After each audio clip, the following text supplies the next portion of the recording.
সংসদে দেখলাম, তখন ছিলাম আমি হজের ভিতরে। তো একজন ফেসবুকের মধ্যে, আমি এগুলো তো গাঁটি নিয়ে, একজন আমাকে দেখালে, হুজুর দেখেন যে কি একজন দাড়িওয়ালা, আপনার রবীন্দ্রনাথ ঠাকুরের মতো দাড়ি।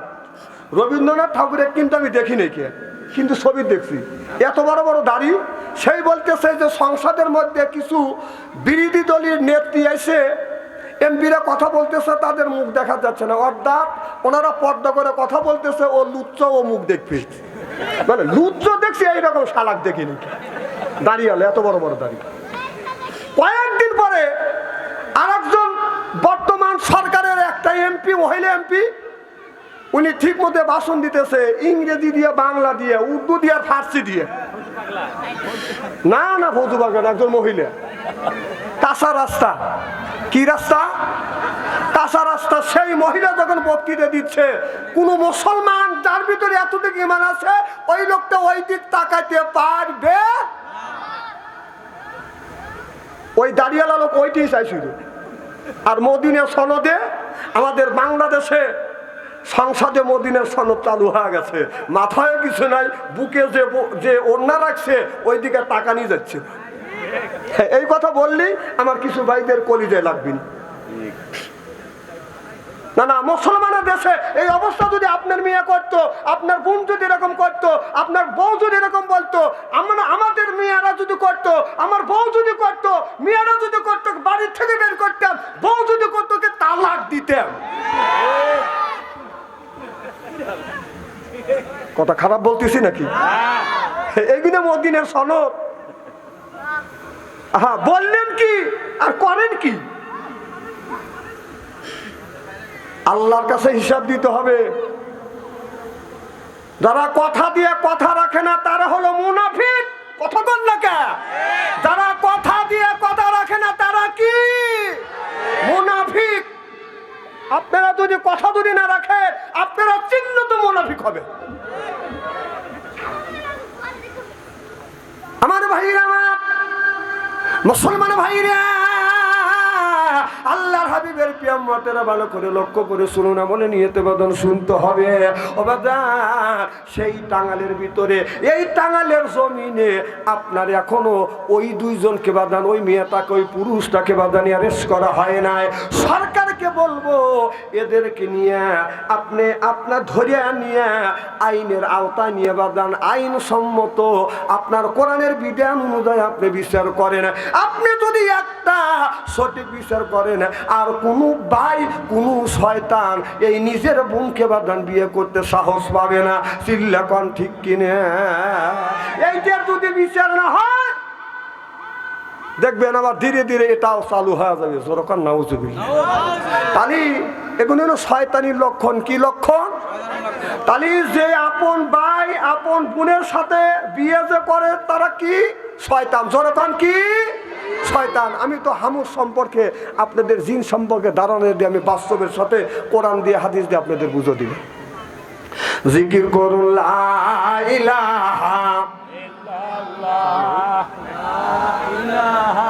ইল্লাল্লাহ, লা ইলাহা। এই কলে মার বান্ধু বেলা, আই কাজে লাগবে মদন বেলা। এই কলে মার রৌশানিতে কবর হবে তোমার উজালা। লা ইলাহা ইল্লাল্লাহ, লা ইলাহা, লা ইলাহা ইল্লাল্লাহু মুহাম্মাদুর রাসূলুল্লাহ সাল্লাল্লাহু আলাইহি ওয়াসাল্লাম। আমার ভাইরা, আমার বিশ্ব নবী মা খাদিজাতুল কুবরাকে হাত ধরিয়া জান্নাতের মধ্যে বাদান ঢুকাইয়া, আমার নবী বাদান চলে আসবে হাসরের ময়দানে। আমার নবী এসে আবার আল্লাহ চেয়ারের বাম পাশে বসবে। বসার পরে আল্লাহ নবী বলবে, আল্লাহ তুমি আমার উম্মতের বিচার করো। আল্লাহ আর বিচার করতে চাবে না। আল্লাহ নবী বলবে, আল্লাহ তুমি বিচার করো, আল্লাহ তুমি বিচার করো। আল্লাহ কার বিচার করবে? আল্লাহর নবী সর্বপ্রথম হযরত আবু বকর সিদ্দিকের আমলনামা আল্লাহর সামনে, আল্লাহর কাছে টেবিলের উপরে রাখবে, আর বলবে, আল্লাহ মন যদি চায় ইচ্ছা যদি হয় আমল নামা দেখো, না হয় না দেখো। আল্লাহ নজর করে দেখবে। হযরত আবু বকর সিদ্দিকের আমল নামা দেখে আমার আল্লাহ খুশি হয়ে যাবে। চিল্লাকান আল্লাহু আকবার। আল্লাহ আল্লাহ মিকুনা শামসু কামা, আল্লাহ আল্লাহ মিকুনা আরদু জামা, আনতুম আওলানা বাসতুম মুসলিম কিসানা হায়, আনতুম আওলানা বাসতুম মুসলিম হোতা কাম হায়। চিল্লাকান আল্লাহু আকবার। আল্লাহ বলবে বন্ধুরে তোমার আবু বকরের আমলনামা এত সুন্দর, আবু বকরের আমলনামা দেখে আল্লাহ খুশি হয়ে যাবে। আল্লাহ তখন থেকে বাজান এই মানুষের ভালো মন্দ বিচার করবে।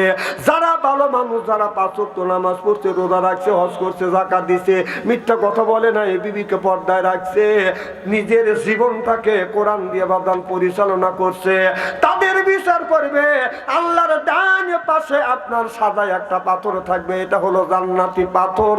আর যারা এই জমিনে সুদ খাইছে, ঘুষ খাইছে, আল্লাহ বলে আল্লাহ তাকুলু, সুদ তো খাওয়া দূরের কথা, আল্লাহ বলেন সুদের দ্বারের কাছেও যায় না।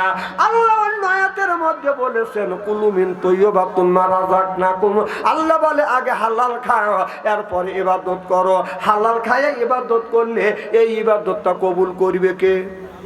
হালাল না খাইয়া, হারাম খাইয়া যদি আপনি ইবাদত করেন, আল্লাহর কসম করে বলতেছি যতই নামাজ পড়েন, রোজা রাখেন, আপনার ইবাদত আল্লাহর দরবারে কবুল হবে না।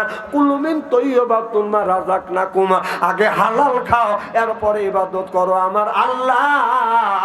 জোরকান আল্লাহু আকবার। আমার ভাইরা আমার, যারা হালাল খাবে না তাদের বিচার করবে আল্লাহ।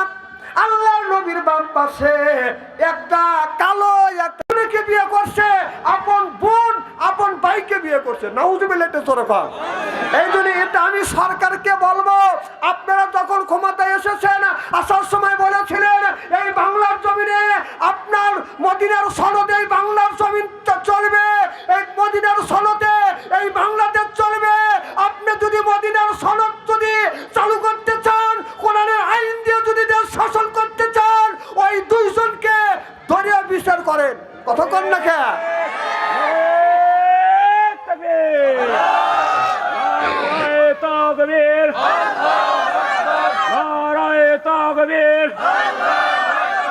আল কোরআনের আলো, আল হাদিসের আলো।